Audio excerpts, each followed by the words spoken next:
Hi friends, ಎಲ್ಲರಿಗೂ ನಮಸ್ಕಾರ. ಬನ್ನಿ ಫ್ರೆಂಡ್ಸ್, ನಿನ್ನ ಜೊತೆ ನನ್ನ ಕತೆ ಸೀರಿಯಲಿನ ನಾಳಿನ ಸಂಚಿಕೆಯಲ್ಲಿ ಏನಾಗ್ತಿದೆ ಅಂತ ನೋಡ್ಕೊಬರೋಣ.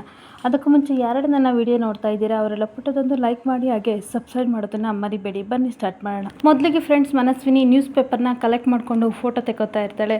ಅಲ್ಲಿಗೆ ಶ್ರವಣ್ ಬಂದುಬಿಟ್ಟು, ಏನು ಮಾಡ್ತಿದ್ದಿ ಮಗಳೇ, ಈ ನ್ಯೂಸ್ ಪೇಪರ್ ಇಟ್ಕೊಂಡು ಏನು ಕಲೆಕ್ಟ್ ಮಾಡ್ತಿದ್ಯಾ ಅಂತ ಕೇಳ್ತಿರುವಾಗ ಮನಸ್ವಿನಿ ಹೇಳ್ತಾಳೆ, ಯಾಕೋ ನನಗೆ ಭೂಮಿ ಮೇಲೆ ತುಂಬ ಅನುಮಾನ, ಅದಕ್ಕೋಸ್ಕರ ಅವಳನ್ನ ತುಂಬ ದಿನದಿಂದ ಅಬ್ಸರ್ವ್ ಮಾಡ್ತಾ ಇದ್ದೀನಿ. ಅವ್ರ ಅಮ್ಮನ ಕೇಸ್ ಬಗ್ಗೆ ನಾನು ಎಲ್ಲ ರಿಪೋರ್ಟ್ನ ಕಲೆಕ್ಟ್ ಮಾಡ್ಕೋತಾ ಇದ್ದೀನಿ, ಏನೇನು ವಿಷಯ ಇದೆ ಅದನ್ನೆಲ್ಲ ಕಲೆಕ್ಟ್ ಮಾಡ್ತಾ ಇದ್ದೆ ಅಪ್ಪ ಅಂತ ಹೇಳ್ತಾ ಇರ್ತಾಳೆ. ಅದನ್ನೆಲ್ಲ ನೀನು ಯಾಕೆ ಕಲೆಕ್ಟ್ ಮಾಡ್ತಿದ್ಯಾ ಮಗಳೇ ಅಂತ ಶ್ರವಣ್ ಕೇಳ್ತಿರ್ಬೇಕಾದ್ರೆ, ಭೂಮಿ ಬಿಹೇವಿಯರ್ ಬಗ್ಗೆ ನಾನು ಅಬ್ಸರ್ವ್ ಮಾಡ್ತಾ ಇದ್ದೆ, ಹಾಗೆ ಜನರಲ್ ಆಗಿ ಕೇಳ್ತಾ ಇದ್ದೀನಿ. ಭೂಮಿ ನಾನು ಜೊತೆ ಇದ್ದಾಗ ಸುಮ್ಮನೆ ಇರ್ತಾಳೆ, ಆದರೆ ನಾನು ಇಲ್ದಿದ್ದಾಗ ಅಜಿತ್ಗೆ ಏನೇನೋ ಹೇಳ್ಕೊಡ್ತಾಳೆ. ನನ್ನ ಬಗ್ಗೆ ಅಲ್ದಲೆ ಮನೆಯವ್ರ ಬಗ್ಗೆನೂ ಸಹ ಚಾಡಿ ಹೇಳ್ತಾ ಇರ್ತಾಳೆ.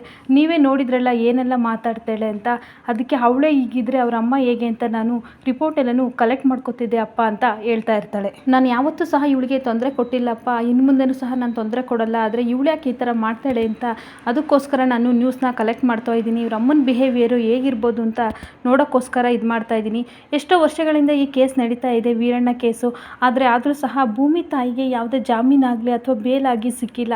ಅಂದಮೇಲೆ ಇದರಲ್ಲೇ ಗೊತ್ತಾಗುತ್ತೆ ಭೂಮಿನೇ ಹೀಗೆ ಅಂತ ಅಂದರೆ ಅವ್ರ ತಾಯಿನ ಯಾವ ಥರ ಇರ್ಬೋದು, ಅವರೇ ಅಪರಾಧಿ ಇರ್ಬೋದು ಅಲ್ವಾ ಅಂತ ಹೇಳಿದಾಗ ಶ್ರವಣ್ಗೆ ಫುಲ್ಲು ಶಾಕ್ ಆಗಿ, ಏನಂತೀಯ ಮಗಳೇ ಅಂತ ಅನ್ಬೇಕಾದ್ರೆ, ಹೌದಪ್ಪ ನಿಜ, ಅದಕ್ಕೋಸ್ಕರ ನಾನು ಎಲ್ಲನೂ ಕಲೆಕ್ಟ್ ಮಾಡ್ತಾ ಇದ್ದೀನಿ ಅಂತ ಹೇಳ್ತಾ ಇರ್ತಾಳೆ.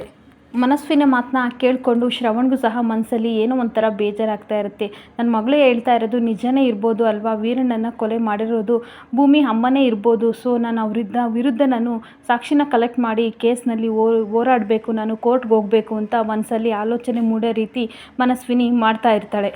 ಇನ್ನೊಂದು ಕಡೆ ಮನೆಯಲ್ಲಿ ಅಜಿತ್ ಮದರ್ಸ್ ಡೇ ಸೆಲೆಬ್ರೇಷನ್ ಮಾಡ್ತಾ ಇರ್ತಾನೆ. ಅವ್ರ ಅಮ್ಮನಿಗೆ ಕೇಕ್ ಕಟ್ಟಿಂಗ್ ಮಾಡಿಸ್ತಾ ಇರ್ತಾನೆ. ಆವಾಗ ಹೇಳ್ತಾನೆ, ಅಮ್ಮ ಅಂದರೆ ನನಗೆ ಪ್ರಾಣ ಆಯಿತಾ, ಅಮ್ಮನೇ ನನಗೆ ಪ್ರಪಂಚ ಅಂತ ಎಲ್ಲರನ್ನೂ ಸಹ ಮದರ್ಸ್ ಡೇ ಸೆಲೆಬ್ರೇಷನ್ಗೆ ಕರೆದು ಹೇಳ್ತಾ ಇರ್ತೀನಿ.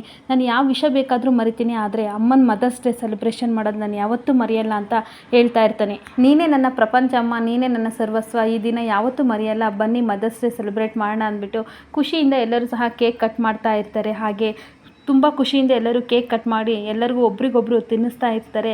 ಆಗ ಭೂಮಿಗೂ ಸಹ ತಿನ್ನಿಸ್ತಾ ಇರ್ತಾರೆ. ಆವಾಗ ಭೂಮಿ ಕಣ್ಣೀರು ಹಾಕ್ತಾ ಇರ್ತಾಳೆ. ಆವಾಗ ಅಜಿತ್ ಕೇಳ್ತಾನೆ, ಯಾಕೆ ಅಳ್ತಾ ಇದೆಯಾ ಅಂತ. ಸಂಗೀತನು, ಯಾಕಮ್ಮ ಅಳ್ತಾ ಇದೆಯಾ ಭೂಮಿ, ಏನಾಯಿತು ಅಂದಾಗ, ನಮ್ಮಮ್ಮ ನನಗೆ ತುಂಬ ನೆನಪಾಗ್ತಿದ್ದಾರೆ ಅಂತ ಕಣ್ಣೀರು ಹಾಕ್ತಾ ಇರ್ತಾಳೆ. ಒಂದು ಕ್ಷಣ ಅಜಿತ್ ತುಂಬ ಬೇಜಾರು ಮಾಡ್ಕೋತಾ ಇರ್ತಾನೆ. ಈ ಕಡೆ ಸಂಗೀತನು ಸಹ, ಬೇಜಾರು ಮಾಡ್ಕೋಬೇಡ ಭೂಮಿ, ನಿಮ್ಮಮ್ಮ ಸ್ಥಾನದಲ್ಲಿ ನಾನಿದ್ದೀನಲ್ವಾ, ನಿನ್ನನ್ನು ಮಗಳ ಥರ ನೋಡ್ಕೋತಾ ಇದ್ದೀನಿ, ಒಂದಲ್ಲ ಒಂದು ದಿನ ನಿಮ್ಮಮ್ಮ ಬರ್ತಾರೆ ಅಂತ ಹೇಳ್ತಾ ಇರ್ತಾರೆ.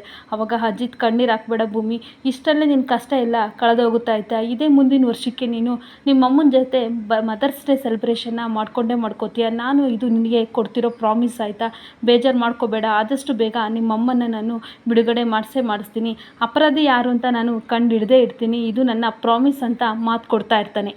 ಇನ್ನೊಂದು ಕಡೆ ಮನಸ್ವಿನಿ ಶ್ರವಣ್ನ ಎತ್ತಿಡ್ದಿರ್ತಾಳೆ. ಆವಾಗ ಶ್ರವಣ್ ಡಿಸೈಡ್ ಮಾಡಿರ್ತಾನೆ, ನಾನು ಮತ್ತೆ ಲಾನ ತೊಗೊಳ್ಳೇಬೇಕು, ಕೋರ್ಟ್ ಹಾಕ್ಕೊಳ್ಳೇಬೇಕು, ಕಟ್ಕಟೆಗೆ ಹೋಗಲೇಬೇಕು ಅಂತ ಡಿಸೈಡ್ ಮಾಡಿಬಿಟ್ಟು ಮನಸ್ವಿಗೆ ಹೇಳ್ತಾ ಇರ್ತಾನೆ, ನೋಡು ಮಗಳೇ, ಆ ವೀರಣ್ಣನ ಮರ್ಡರ್ ಕೇಸ್ ಬಗ್ಗೆ ಭೂಮಿ ತಾಯಿಯ ವಿರುದ್ಧವಾಗಿ ನಾನು ಕೇಸ್ ಹಾಕಬೇಕು ಅಂತ ಡಿಸೈಡ್ ಮಾಡಿದ್ದೀನಿ, ಅದ್ರ ಜೊತೆಗೆ ನಾನೇ ಫೈಟ್ ಮಾಡಬೇಕು ಅಂತ ಡಿಸೈಡ್ ಮಾಡಿದ್ದೀನಿ ಮಗಳೇ ಅಂತ ಹೇಳ್ತಾ ಇರ್ತಾನೆ. ಈ ಕಡೆಗೆ ತುಂಬ ಖುಷಿಯಾಗಿ ಮನಸ್ವಿನಿ ಅವಳೊಳಗೆ ಖುಷಿ ಪಡ್ತಾ ಇರ್ತಾಳೆ. ನಾನು ಅಂದ್ಕೊಂಡಿದ್ದಂಗೆ ಆಯಿತು ಅಂತ ಅವಳೊಳಗೆ ಖುಷಿ ಪಡ್ತಾ ಇರ್ತಾಳೆ. ಆ ವಿಷಯನ ಆದಷ್ಟು ಬೇಗ ದೇವ್ಯಾನಿ ಮೇಡಮ್ಗೆ ಹೇಳಬೇಕು, ನಾವು ಅಂದ್ಕೊಂಡಿರೋ ಪ್ಲ್ಯಾನ್ ಎಲ್ಲ ಸಕ್ಸಸ್ ಆಗಬೇಕು, ಆದಷ್ಟು ಬೇಗ ಭೂಮಿನ ಮನೆಯಿಂದ ಹೊರಗಡೆ ಹಾಕಲೇಬೇಕು ಅಂತ ಮನಸ್ಸಲ್ಲಿ ಅನ್ಕೋತಾ ಇರ್ತಾಳೆ.